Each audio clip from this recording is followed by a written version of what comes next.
Hey y'all, welcome back to Poplar Creek Farm.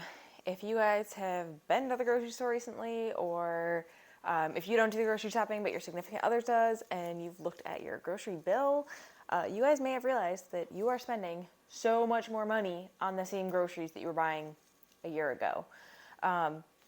Obviously, also if you're, not living under a rock, you've seen this and you've watched the news, and inflation is horrible right now.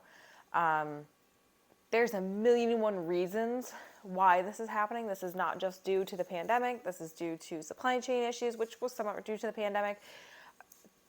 Just so many reasons, and I'm not going to make this political at all. But there's just a lot of reasons that there's supply chain issues right now. And I'm starting to notice it even more now than obviously, like, even initially with COVID. Maybe not within like the first 6 months, but within the first year, there was definitely inflation and prices were going up in the grocery store. There were shelves that were empty.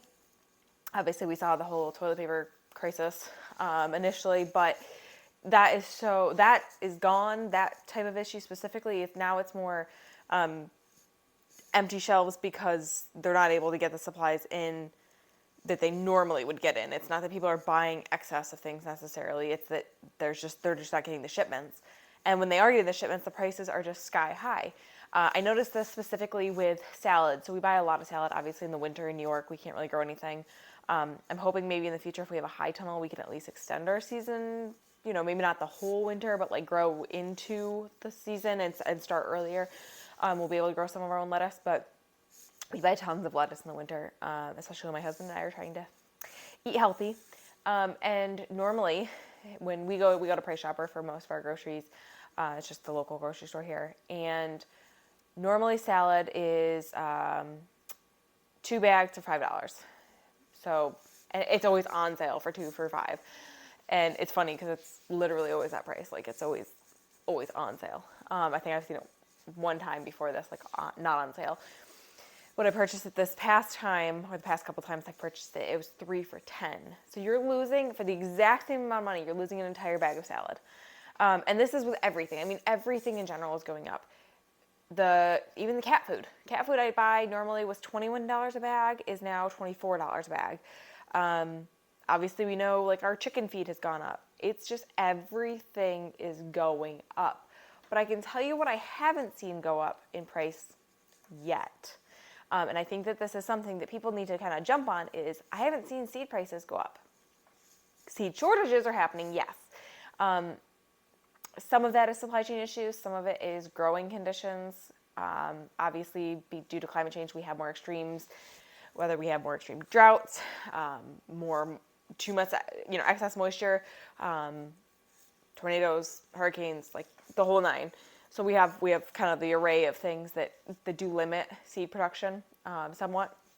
And that's kind of where the grain issues, along with supply chain issues, grain prices have gone up because of input prices increasing. The chemical fertilizers that they're using are growing up in price. And again, it's just because of the conventional farming and climate change and things. But all these prices are going up, except for seeds. Like I said, I haven't seen seeds go up. So, although yes, there are some seed shortages, for the most part, you can get seeds. At the very least, maybe, okay, you wanted this specific green bean seed, but they don't have it, but they have this one. They have seeds. These companies have seeds. Buy seeds, guys. Buy seeds. I'm done with my seed shopping for the year.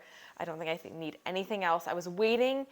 Territorial seeds, where I bought a lot of my seeds this year, has like larger quantities of seeds, and that's why I was purchasing through them a lot this year, is because I need more bulk seeds for market growing. And so I was waiting on the Gold Rush beans and the Dragon Tongue Bush beans to come back in stock, which Gold Rush just came back in stock, but I already ordered them through Fruition Seeds. They have them by 200, so I just ordered a couple packs of 200 to be able to have the seeds, the amount of seeds I need, because I didn't want to wait.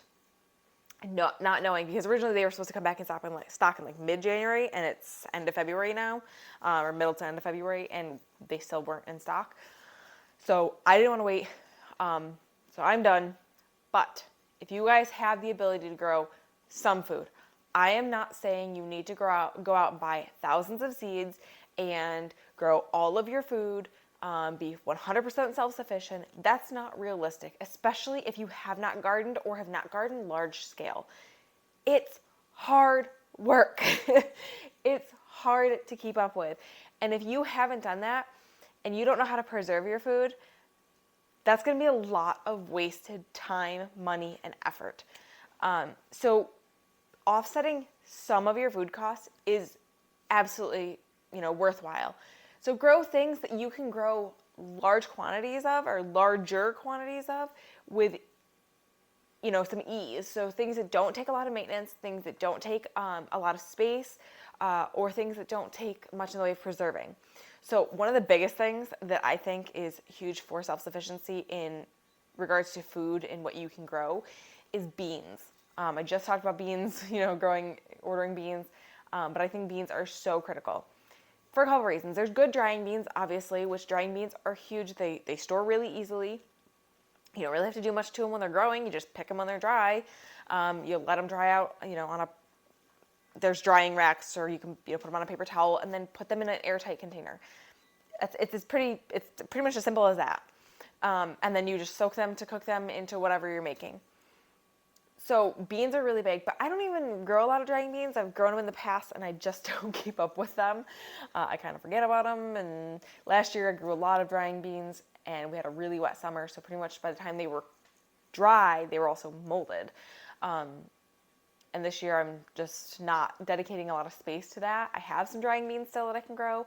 And I will probably grow some, but I'm not like pushing to grow a ton of those. Green beans, yellow beans, wax beans, any beans that are not snap beans, any kind of beans that are not for drying specifically, and some beans that even are for drying you can eat, as like a green bean or something. They're so easy. You get a good amount from one plant. You can grow quite a few plants in a small vicinity. They don't take up a lot of space. They don't mind being kind of close together. And you don't have to can them if you don't want to. Yes, you can pressure can beans. You can make like dilly beans, so you can pickle them. Or you can freeze them. So if you don't know how to can, you don't have a canner, you're scared to can, I understand. It's intimidating. I love canning. I have really learned to love it. But it's intimidating initially because you don't want to make a mistake. So if you're not comfortable canning, freeze them. You blanch them, so you boil them a little bit, take them out, put them in some water with ice, take them out of that, put them in a freezer, put them in a bag, and put them in the freezer. And they will taste so good when you pull them out to cook. Yes, that's a lot of freezer space potentially. Canning is a little bit more of a long-term storage, but if you're just looking for something to offset your grocery bill, beans. Tomatoes are great.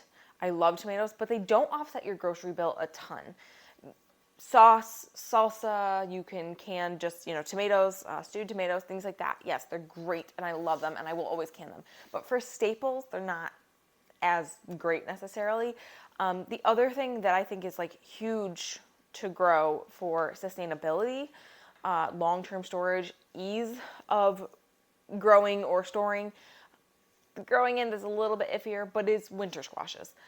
Any kind of winter squash, whatever kind of winter squash you like. So spaghetti squashes, butternut squashes, honey nut squashes, Hubbards, delicatas, any of those types of winter squashes are easy because all you have to do is grow them. Now that's where it can get a little tricky because squash bugs, pollination, sometimes there's issues. I've never had major issues with other than squash bugs. We've tons of squash bugs. There's just nothing I can do about it. I just have to deal with them. I plant extra and hope that they do okay. And normally I get at least a decent harvest. But then you have to cure them. So they have to dry out for a week or two. And then you put them in a cool, dry place. And that's it. They store. You can have them all winter long. And you can get quite a few, like the honey nut squash, which is like a butternut squash but smaller. I grew like 6 plants 2 years ago. This past year, again, it was a very wet season, so I struggled with a lot of my growing.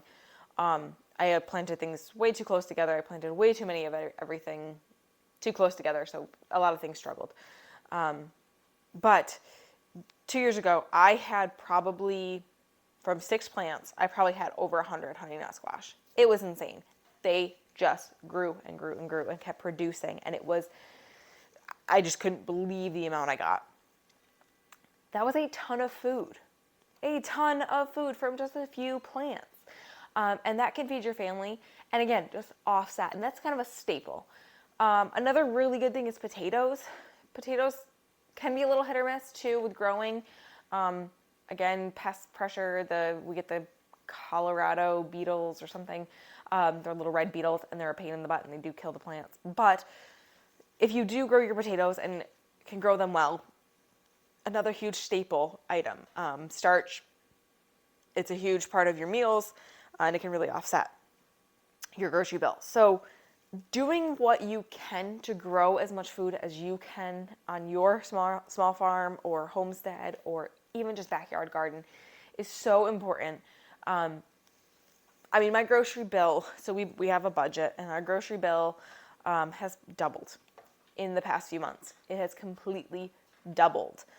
There are times when I can like skip a week because we have chickens and we have 30 chickens right now, and the farmers markets are every other week, and also just really kind of slow this time of year. So I have tons of eggs, so we can kind of offset with that.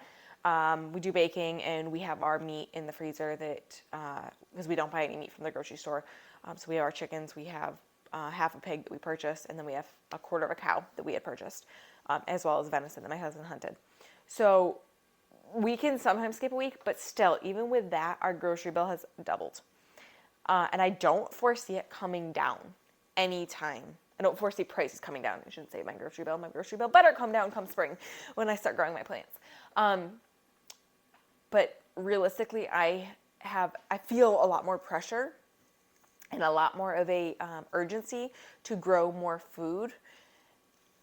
Not only prices, but again, as the climate continues to change and as weather patterns continue to become more extreme, we have more extreme droughts, we have more extreme flooding, more input into the soil in the way of chemical fertilizers.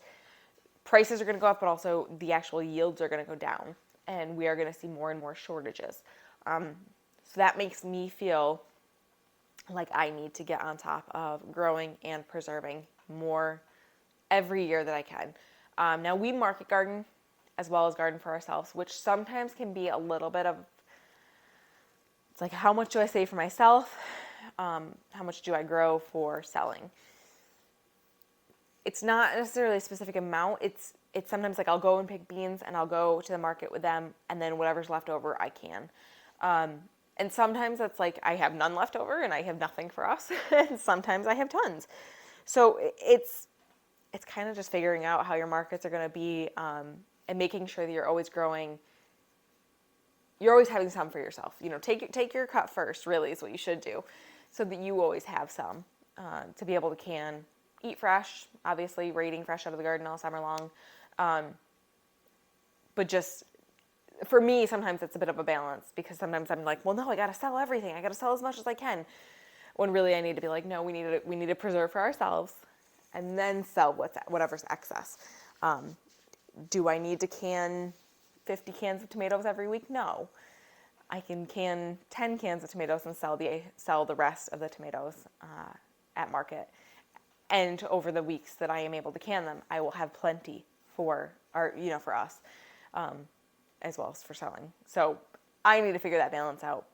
But if you guys are just growing for yourself, just grow whatever your capability is, whatever is within whether it's space is your limitation, time. I totally understand that. 2 years ago when I was gardening, it was obviously the initial COVID. I was a nurse, or I am a nurse, and I was working more than full-time hours. I was working tons, and I really had no time to garden and can and preserve or do anything because I was so focused on working. So if time is your limitation, I understand that. Grow things that don't take a lot of effort in canning, time in canning or processing or preserving, time in the garden. So tomatoes, again, I love tomatoes. I love growing tomatoes. We love our homemade sauce. I love salsa. I haven't really done a lot in the way of like stewed tomatoes and things, but I hope to do more because I love those things. But for the amount of time that it takes me to prune my tomatoes, keep them upright, make sure that they're not looking blighty, that I'm keeping, control of all the blight, picking them before it rains so that they don't split, watching for blossom end rot, there's a lot more time that goes into the same amount of produce at the end as like a squash does.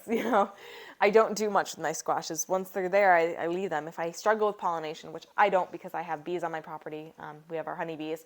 But if you struggle with pollination, yes, that's a little more of a time, effort that you're having to put in.